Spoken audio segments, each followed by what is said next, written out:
Allah bisa buat semua hati sayang kepada kita sehingga Allah angkat derajat kita.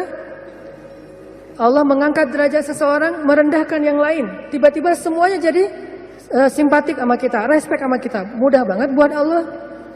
Dan kita melihat itu dalam banyak kejadian dalam kehidupan kita. Ada orang yang tiba-tiba muncul, ada orang yang tiba-tiba tenggelam, dan itu cara Allah. Ada yang orang tiba-tiba Allah buat dia terkenal, tiba-tiba orang dihindarkan dari semua orang, tinggal sendiri. Itu sangat mudah buat Allah. Makanya berbaik sangkalah kepada Allah dalam semua urusan. Sehingga ketika kita berbaik sangka kepada Allah, Allah akan memperlakukan kita seperti apa yang kita persangkakan. Jaga Allah, Allah jaga kita. Itu satu. Hari ini dua aja nih.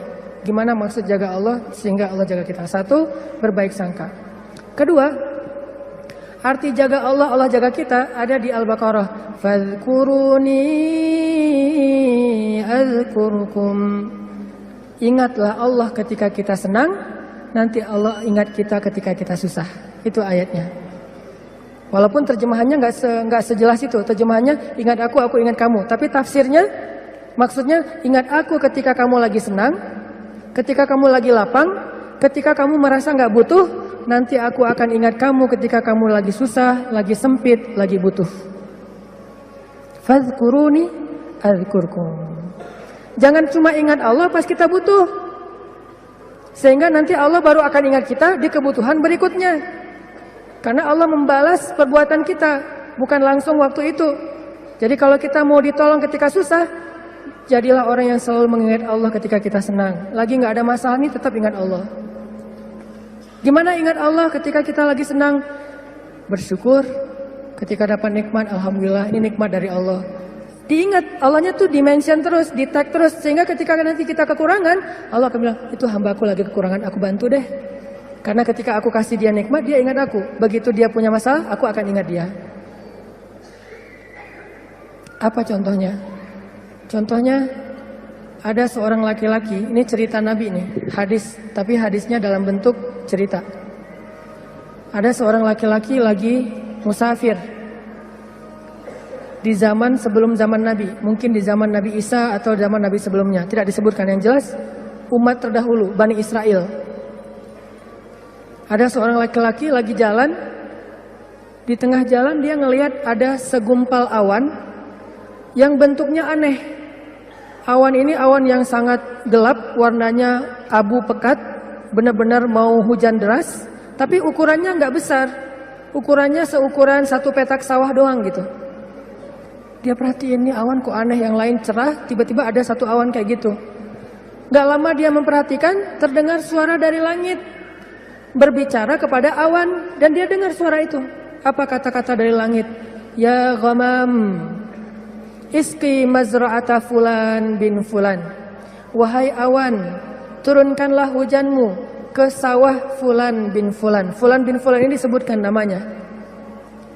Wahai awan, turunkanlah airmu ke sawahnya fulan bin fulan. Setelah suara ini berbunyi, awan itu pun berarak, dibawa oleh angin. Berarak, laki-laki ini memperhatikan dan ngikutin.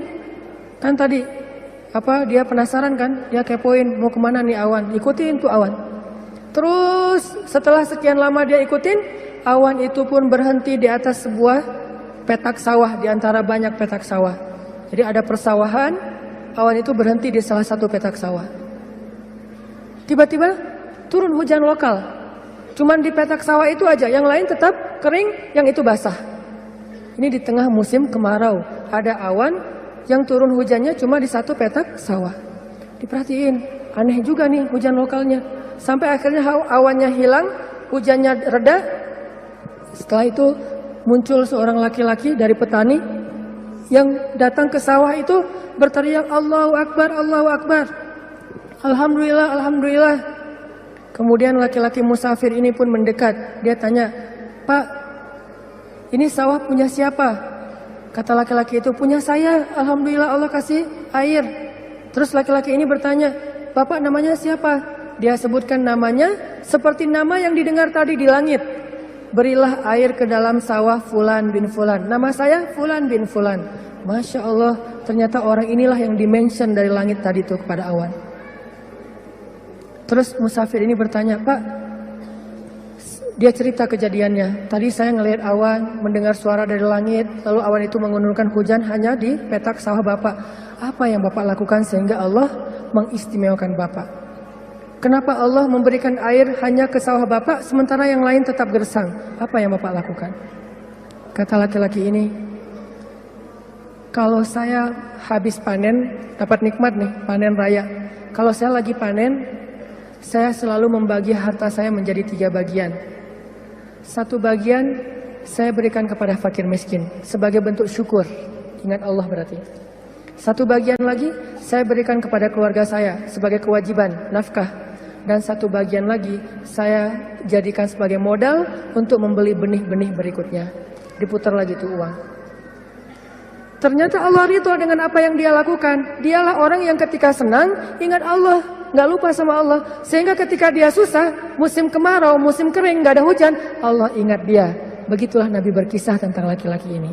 Tentang bab syukur di dalam banyak cerita-cerita ulama. Berarti maksud dari menjaga Allah, Allah jaga kita adalah bersyukur kepada Allah. Ingat Allah ketika kita senang, ketika kita sehat.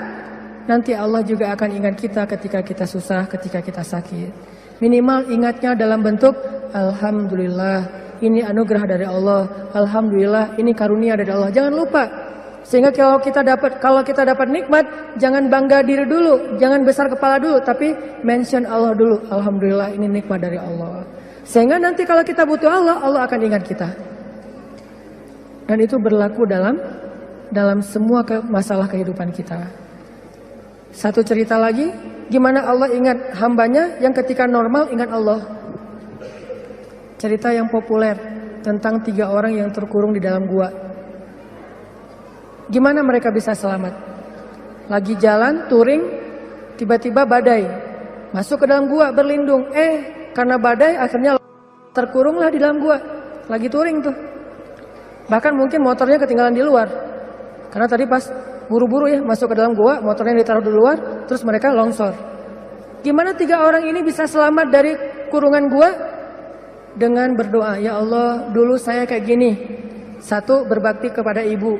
2, tidak menzalimi pekerja. Yang 3, meninggalkan zina gara-gara takut kepada Allah. Artinya dulu pernah berbuat baik ketika dalam keadaan normal, beramal solih. Nanti ketika mereka susah, amal soleh mereka dulu itulah yang akan menjadi wasilah Allah menolong mereka. Jadi jangan beramal soleh, rajin sholat, rajin ke masjid, rajin tilawah pas lagi ada masalah doang. Justru pas lagi normal kayak gini nih, kelihatan ikhlasnya. Kalau lagi ada masalah kan ada maunya tuh, bukan ikhlas ya. Walaupun Allah menghargai, tetap itu kebaikan, gak akan disia-siakan. Cuman mau lebih keren, jangan pas lagi ada masalah doang. Pas lagi normal, kayak lagi nggak merasa butuh sama Allah, tetap rajin ke masjid, tetap sholat tepat waktu, tetap mengingat Allah, tetap membaca Al-Quran, tetap membantu orang lain, tetap berbakti kepada orang tua. Sehingga kalau kita ingat Allah ketika kita lagi normal, lagi susah, lagi suka, lagi lapang, nanti Allah Subhanahu Wa Taala akan mengingat kita ketika kita lagi susah dan lagi sempit. Itulah yang terjadi dalam banyak kisah-kisah yang diceritakan oleh Nabi. Mudah-mudahan ini bisa jadi booster buat kita teman-teman. Kesimpulannya 1, satu-satunya berbuat baik atau habis-habisan yang gak bakalan dikecewain itu adalah habis-habisan kepada Allah. PDKT yang gak bakalan kecewa itu PDKT-nya kepada Allah. Telepon yang gak bakalan di-reject itu telepon Allah. Japri yang gak bakalan diantepin, japri ke Allah satu-satunya. Kalau yang lain bisa aja kita dicuekin. Kenapa? Mungkin dia sibuk, mungkin dia lupa, mungkin. Tapi kalau Allah enggak. Kedua, maka dari itu coba kita jaga hubungan kita dengan Allah. Siapa yang menjaga Allah, Allah jaga dia. 1, arti menjaga Allah adalah berbaik sangka kepada Allah. Allah juga akan berbaik sangka kepada dia. 2, ingat Allah ketika kita senang, nanti Allah akan ingat kita ketika kita susah. 3, sebagai penutup, arti berbaik sangka kepada Allah. Allah berbaik sangka kepada jaga Allah, Allah jaga kita. Sedikit lagi ini penting. ridholah dengan nikmat yang sedikit, maka Allah akan ridho dengan amal yang sedikit. Memangnya amal kita banyak? Man radhiya bil qalil, kata Nabi, radhiyallahu bi qalilin min amalih. Siapa yang ridho dengan nikmat Allah yang sedikit, menurut dia sedikit, maka nanti Allah juga akan ridho dengan amalnya yang sedikit. Salat kita yang pas-pasan, ibadah kita yang pas-pasan, tilawah kita yang pas-pasan, Allah ridho. Kenapa Allah ridho? Padahal cuma pas-pasan, karena kita juga ridho dengan nikmat Allah di dalam kehidupan kita yang kadang menurut kita sedikit, padahal sesungguhnya banyak. Mudah-mudahan ini jadi penyemangat buat kita untuk terus mendekat kepada Allah Subhanahu Wa Taala. Jangan kecewain Allah, maka Allah nggak bakalan ngecewain kita. Kenyataannya sering kita ngecewain Allah, Allah juga belum ngecewain kita. Tapi Allah punya batasan. Kalau kita terus-terusan kayak gitu, nanti akan datang janji Allah membalas suatu keburukan sesuai dengan perbuatan yang buruk itu. Nauzubillahi min dzalik. Barakallahu li wa lakum. Wassalamualaikum warahmatullahi wabarakatuh.